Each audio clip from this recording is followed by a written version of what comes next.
আসসালামু আলাইকুম। আশা করি আপনারা সবাই ভালো আছেন। তো আমরা সবাই যারা বাইন্যান্সে লেনদেন করি, বিশেষ করে যারা নতুন, আসলে যারা নতুন তারা অনেক কিছু বুঝে না, ঠিক আছে? তো অনেক কিছু বুঝে না। এখানে ইউএসডিটি কিনতে আসে বাইন্যান্সে, তখন তারা টাকা দেয় ঠিকই, ধরা খাওয়া যায়। হ্যাঁ, স্ক্যামের হাতে ধরা খায় অনেকে। যাদের কাছ থেকে কিনে তাদের কাছ থেকে ধরা খায়। কীভাবে আমি বলতেছি।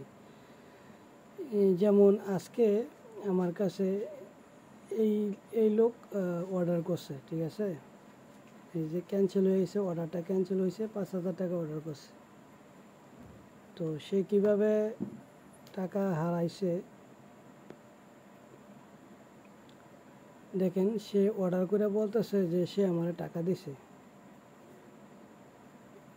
দিছে, সেন্ড মানি করছে লাস্টে 399 নাম্বারে, ঠিক আছে? অথচ এই নাম্বারটা আমার না। তো সে বলছে যে সে টাকা পেমেন্ট সম্পূর্ণ করছে, তারা যেন আমি ডলার দিয়ে দিই, ঠিক আছে? তো আমি তার স্ক্রিনশট চেক করে দেখি যে এই নাম্বার আমার না, এবং কি আমার অ্যাকাউন্ট চেক করে দেখি যে আমার অ্যাকাউন্টে কোনো টাকা জমা হয় নাই। তো আমি তারা বলছি যে টাকা দেন। আমি প্রথম মনে করছি যে সে একটা নিজে স্ক্যামার। তো যাই হোক, ভুল মানুষের হতে পারে। তো সে এক জায়গায় অর্ডার করে ধরা খাইছে, এই কারণে সে মনে করছে যে সে আমার কাছেই টাকা দিছে। সে আইডিটা শনাক্ত করতে পারে নাই, কার কাছে অর্ডার করছিল এর আগে শনাক্ত করে নাই, ভুলবশত আমার কাছে অর্ডার করছে। ইউএসডিটি অ্যাড করেন নাই, অ্যাড করে দেন প্লিজ। সে আমার বলতেছে তারা যাতে ইউএসডিটি অ্যাড করে দিই। তো আমি একটু বিরক্ত হয়ে বলতেছি যে ভাই লেমি করেন, রিপোর্ট মেরে অ্যাকাউন্ট সাসপেন্ড করাই দেবো কিন্তু, এরকমভাবে বলছি। তো তারপর সে বলছে যে কয়বার টাকা দেব, মানে কয়বার দেব। সে আমাকে বুঝাইতেছে যে একবার দিছে আর একবার দেব কি না। তো আমি বলতেছি যে টাকা কারে দিছ, নাম্বার চেক করতে, ঠিক আছে? সে আমার একটা স্ক্রিনশট দিছে যে সে এই লোকের টাকা দিছে। এই লোকের নাম হয়েছে গিয়া হনেস্ট স্টোর। তো সে তার কাছে অর্ডার করছিল, অর্ডার করার পর যাই হোক, সে ইনবক্সে নাম্বার চাইছে। তো সে অনেস্ট স্টোর উনি বলছে যে আপনি যে নাম্বার থেকে পেমেন্ট করবেন সেই নাম্বারটা দেন। তো সে নাম্বারটা দিছে, দেওয়ার পর ওই লোকও নাম্বার দিছে, ঠিক আছে? অনেস্ট স্টোর নাম্বার দেওয়ার পর সে বলে দিছে যে 5,075 টাকা, মানে সে পার্সোনাল নাম্বার দিছে, তারে 15 টাকা করে 1,000 এক্সট্রা দিতে হইব। সে এরকমভাবে এখানে বলে দিছে। তো 5,000 টাকা অর্ডার করছে, সে এই নাম্বারে টাকা পাঠাইছে 5,075 টাকা 399, ঠিক আছে? এই যে দেখেন 5,075 টাকা। তো এখানে আমরা যারা নতুন তারা ভুল করি কি, টাকা দেওয়ার পর আমরা এই যে উপরে দেখেন যে লেখা আছে ট্রান্সফার নোটিফাই সেলার। হ্যাঁ, টাকা দেওয়ার পর এই জায়গাটাতে আমরা ক্লিক করতে ভুলে যাই। আপনারা দেখবেন অর্ডার করার পর দেখবেন এই যে পে উইথিং, এইখানে 15 মিনিট 30 মিনিট, মানে যত মিনিট দিয়ে রাখছে ওইটা শো করবো এই জায়গায়। তো মানে 95% তো 99% সেলার হয়ে আপনার এইখানে 15 মিনিট দিয়ে রাখে, ঠিক আছে? তো 15 মিনিটের ভিতরে তার টাকা দিতে হইব, এবং কি ট্রান্সফার সেলার নোটিফিকেশনে ক্লিক করতে হইব। যদি 15 মিনিট পর আপনি 15 মিনিটের ভিতরে ক্লিক না করেন তাহলে এই অর্ডারটা ক্যান্সেল হয়ে যাব। আপনি টাকা দিয়ে দিয়েছেন, অথচ আপনি বলতেছেন যে ডলার দেন, অথচ আপনি এইখানে পেইড মার্ক, মানে মেক পেমেন্ট ক্লিকে টাকা দেওয়া আগ পর্যন্ত আপনি ক্লিক করবেন না, টাকা দেওয়া শেষ তারপর ক্লিক করবেন। তারপর ক্লিক করে দিলে ওই লোক কোনোভাবে আপনারা আর স্ক্যাম করতে পারবো না। আর বিশেষ করে আপনারা কোনো সময় কোনো ইয়াকে মানে মার্চেন্টকে আপনারা ইনবক্সে নাম্বার চাইবেন না, তার ওয়ালেট পেজের মধ্যে অর্ডার পেজের মধ্যে দেখবেন যে ওয়ালেটের মধ্যে নাম্বার দেওয়া আছে, ওইখান থেকে নাম্বার কপি করে নিয়ে টাকা দিবেন। তারপর যদি ওইখানে নাম্বার না থাকে তাহলে ইনবক্সে আপনি নাম্বার চাইতে পারেন, ও ইনবক্স থেকে নাম্বার নিয়ে আপনি টাকা দিলেও সমস্যা নাই। যদি স্ক্যাম করতে চায় তাহলে টাকা ব্যাক আনা যাবে। আর যদি আপনি বাইন্যান্স থেকে অর্ডার করার পর আপনি ওর সাথে ফোনে যোগাযোগ কইরা পেমেন্ট করেন, ওইটার কোনো মানে প্রমাণ নাই, তাইলে কিন্তু আপনি ধরা খাইবেন। ঠিক আছে, আপনি বাইন্যান্স থেকে নাম্বার নিয়ে তারপর পেমেন্ট করবেন, তাইলে এই টাকা আপনার কোনো সময় স্ক্যাম করতে পারবো না। আপনি ইচ্ছা করলে এই টাকা ব্যাক পাইবেন যদি মার্চেন্ট হয়। আর যদি আপনি ওই নন মার্চেন্টের কাছ থেকে নেন তাহলে কিন্তু ধরা খাইবেন। ঠিক আছে, তো যাই হোক, এই লোকে ভুল করছে, ট্রান্সফার নোটিফাই সেলার ক্লিক করে না, এই কারণে অর্ডারটা ক্যান্সেল হয়ে গেছে। তো এখন তার করণীয় কি? তো সে যদি এখন আপনার ইয়ার মধ্যে এই হনেস্ট স্টোরের সাথে স্টোরে নাম্বারে ফোন দিয়ে না পায়, তাইলে ইনবক্সে যোগাযোগ করতে পারে। ইনবক্সে যদি আপনার ইয়া না করে, কি বলে মানে রেসপন্ড না করে, তাহলে কি করে, তার করণীয় কি? ঠিক আছে, তো আমি সেই সিস্টেমটা এখন বলে দেবো যে কীভাবে এই ডলারগুলো রিফান্ড করা যায়। হ্যাঁ, যদি ইনবক্সে করেন, কথা বলেন, তো সে যদি বলে যে টাকা ব্যাক দিয়ে দেবো, টাকা রিফান্ড করে দেবো, তাহলে ভালো কথা, টাকা রিফান্ড। আর আপনি যদি ডলার চান, তাহলে সে যদি ডলার না দেয় বা দিয়ে দেয় তাহলে ভালো কথা। আর যদি না দেয় তাহলে কি করবেন আমি সেটা বলে দিতেছি। তো এখন আপনার এখান থেকে দেখেন, এই অর্ডার যা করছেন, এই অর্ডারে একটা অবশ্যই নাম্বার আছে। ঠিক আছে, নাম্বারটা কীভাবে বার করবেন আমি দেখি। যখন আপনি ব্যাগে যাই, ঠিক আছে, ব্যাগে যাওয়ার পর দেখেন আমি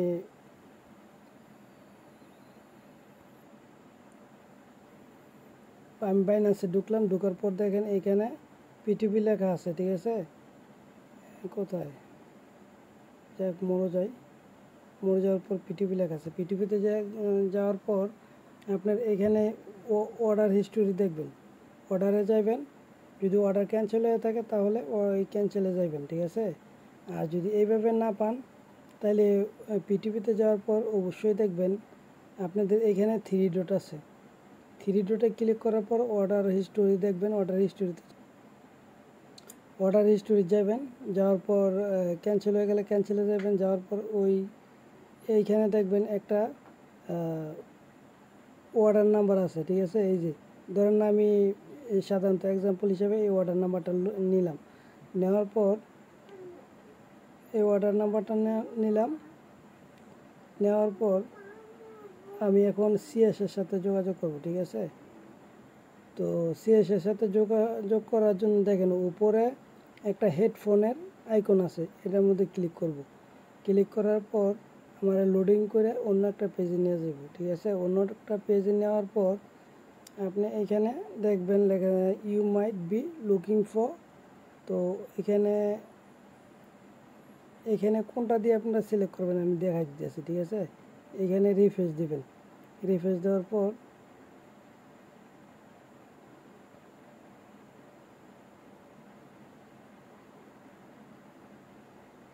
একটু ওয়েট করেন।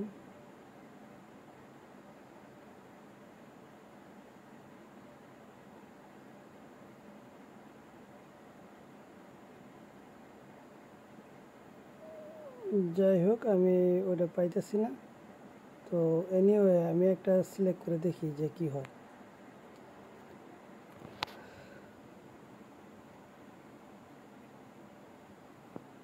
তো এটা সিলেক্ট করার পর দেখেন এইখানে লেখা আছে আনসলভ, মানে এই জিনিসটা এই ইয়াগুলার উত্তরগুলোর মধ্যে আমার উত্তরটা পাই নাই। ঠিক আছে, তাহলে এই জায়গায় আপনি ক্লিক করবেন যে আনসলভ, মানে সমাধান হয় নাই। তো সমাধান হয় নাই ক্লিক করার পর তারা আরও আমার আর্টিকেল দিবে। ঠিক আছে, আর্টিকেল দেওয়ার পরে এখানে আপনি সিলেক্ট করবেন যে নট রিলেভেন্ট। এখানে নট রিলেভেন্ট সিলেক্ট করার পর তারা আপনারা জিজ্ঞাসা করবো যে আপনি কি কাস্টমারের সাথে কথা বলতে চান কিনা, তারা কি কানেক্ট করে দেবেন যে yes transfer to customer server. তো এটার মধ্যে ক্লিক করবেন। ক্লিক করার পর এইখানে আপনার সিএসএ আসবে। ঠিক আছে, তো এইখানে আপনি অর্ডার নাম্বারটা দিবেন। অর্ডার নাম্বারটা দিয়া অর্ডার নাম্বারটা দেওয়ার পর তারপর তাদেরকে বলবেন যে I have paid, I have send payment to this number, যে এই নাম্বারটা দিবেন, বা বলবেন যে I have paid but order was cancel. ঠিক আছে, এই অর্ডার নাম্বারটা দেওয়ার পরে বলবেন তাদেরকে আমি এখানে যেহেতু আমি ভিডিও করতেছি এই কারণে তাদেরকে আমি কোনো SMS লিখতেছি না বা রিপ্লাই দিতেছি না, আমি জাস্ট ভিডিও করার জন্য কীভাবে তাদের সাথে কন্ট্যাক্ট করবেন এই কারণে আমি এই ভিডিওটা মানে তাদের সাথে যোগাযোগ করে দেখাই দিতেছি। ঠিক আছে, তো আমি মুখে বলে দিতেছি আপনারা কি কি করবেন। তো এখানে তাদেরকে বলবেন যে আপনি পেমেন্ট করছেন কিন্তু অর্ডার ক্যান্সেল হয়ে গেছে নেটওয়ার্কের ইস্যুর কারণে, বা এখন আপনি ডলার পান নাই। ঠিক আছে, তখন তারা অর্ডার নাম্বারটা চেক করবো এবং কি তারা বলবো যে আপনি যে পেমেন্ট করছেন তাইলে আপনি তাদেরকে প্রমাণ দেন। ঠিক আছে, প্রমাণ দেন। তো প্রমাণ আপনি দিবেন কিভাবে আমি বলতেছি। আর প্রমাণ দিলে কি হবে, প্রমাণ দিলে আপনি ভিডিওটা তারা চেক করবো, চেক করে যদি দেখে যে আপনি সত্যি পেমেন্ট করছেন তাহলে তার অ্যাকাউন্টে হোল্ড করে দিব। ঠিক আছে, হোল্ড করে দিব বলতে আপনি যত টাকা অর্ডার করছেন তার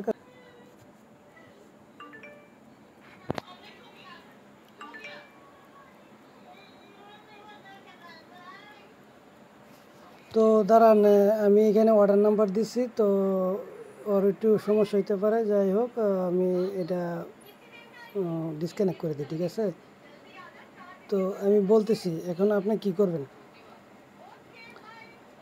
তো শুনেন, যখন আপনি অর্ডার নাম্বারটা দিবেন দেওয়ার পর তারা চেক করবে এবং আপনি তাদেরকে বলে দিবেন যে আপনি পেমেন্ট করছেন, অর্ডারটা ক্যান্সেল হয়ে গেছে। ঠিক আছে, তখন তারা আপনার পেমেন্ট প্রুফ চাইবো। আপনি ভিডিও করবেন কিভাবে আমি বলে দিতেছি। ভিডিও করবেন, ধরেন আপনি আপনার যাবেন, প্লে স্টোরেতে যাবেন, যাওয়ার পর ওইখানে আপনার নগদ অ্যাপসটা সার্চ দেবেন। সার্চ দেওয়ার পর যদি আপনার নগদ অ্যাপস ডাউনলোড করা থাকে তাহলে এনে ওপেন থাকবো, ওপেনে ক্লিক করবেন এবং কি আপনি অন্য একটা মোবাইল দিয়ে এটা ভিডিও করবেন। ঠিক আছে, প্লে স্টোরতে যাইবেন, যাওয়ার পরে নগদ অ্যাপ সার্চ দেবেন, ঢুকবেন নগদ অ্যাপসে, আপনার ওইখানে পাসওয়ার্ডটা হাইড করে আপনি লগ ইন করবেন।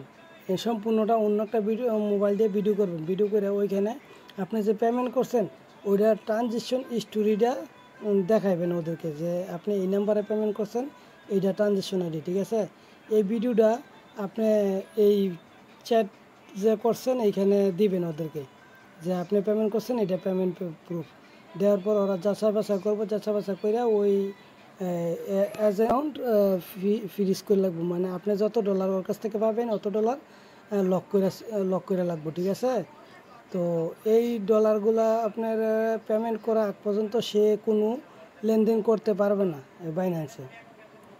তো বাইন্যান্সে লেনদেন করতে পারবেন না, তো আপনি অবশ্যই ডলারটা ব্যাক পাইবেন। তো বাইন্যান্সে লেনদেন করতে পারবেন না, তো যখন আপনার এই ডলারটা উনি দিয়ে দিবে, হ্যাঁ, তখন আপনার উনি আবার লেনদেন করতে পারবে। আর উনি দিতে বাধ্য, কারণ আপনার 5,000 টাকা খাইয়া উনি ওনার অ্যাকাউন্ট ক্ষতি করবে না, কারণ উনি মিনিমাম $500 ডিপোজিট কইরা তারপর উনি মার্চেন্ট হয়েছে। তার মানে $500 60-70 হাজার টাকা ডিপোজিট করে এইখানে মার্চেন্ট হয়েছে। তো আপনি 5,000 টাকা মাইরে নষ্ট করে ওনার আইডি করবো না, বাতিল করবো না। ঠিক আছে, তখন যদি লক করে দেয় তখন উনি এটা সমাধান করলে তারপর ওনার অ্যাকাউন্ট লক ছুটবো। ঠিক আছে, তো এই ডলারটা আপনার হয়তো আপনার অ্যাকাউন্টে ব্যাক আসতে 48 ঘন্টা সময় লাগতে পারে। 48 ঘন্টার ভিতরে আপনি এই ডলারটা আপনার অ্যাকাউন্টে ব্যাক পাবেন, কিন্তু পাবেন 100% আপনি যদি প্রমাণ দিতে পারেন। তো এইভাবে করবেন, অবশ্যই আপনি এই ডলারটা ব্যাক পাবেন। ঠিক আছে, তো আশা করি ভালো থাকবেন। ভিডিওটা আপনাদের জন্য খুবই উপকার আসবে। যদি ভিডিওটা ভালো লাগে তাহলে অবশ্যই আমার পেজে ফলো দিয়ে রাখবেন এবং আমার ইউটিউব চ্যানেলে সাবস্ক্রাইব করে রাখবেন। ধন্যবাদ, ভালো থাকবেন।